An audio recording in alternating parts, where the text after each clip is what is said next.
chanh giờ đây bằng cô là con sốt chanh giờ đây có cây cái chanh đây tập bay vừa mui cái bên này chi nè các bạn chạy về đây mơ đập buồn mà đây chanh cái kia đây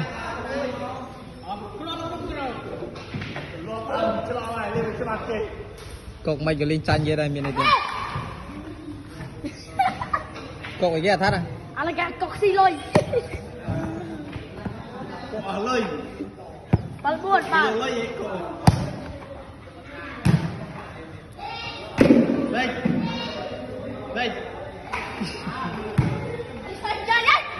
Chạy. Chạy ngay này, chạy ngay. Chom Chạy ngay đi.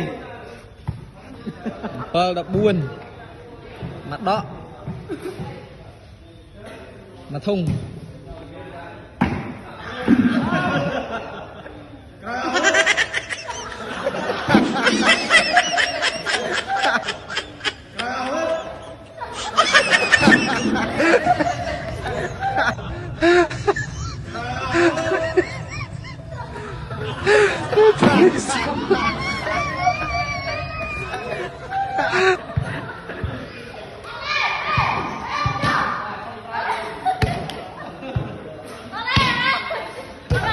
tới lên trong sân đây ở đây anh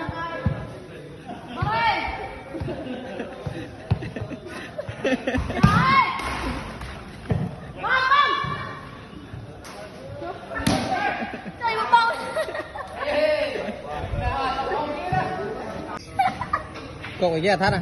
Ala cái cột xì lôi. Cột ở lơi. Bal buồn mà. Lơi vậy cột. Thắt à? Ala cái cột xì lôi.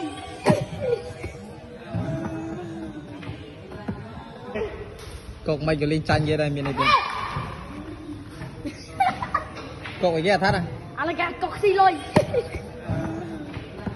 Cột ở lơi. Bal buồn mà. Lơi vậy cột. Đây. Đây. Chạy đấy. Chạy. Chạy ngay.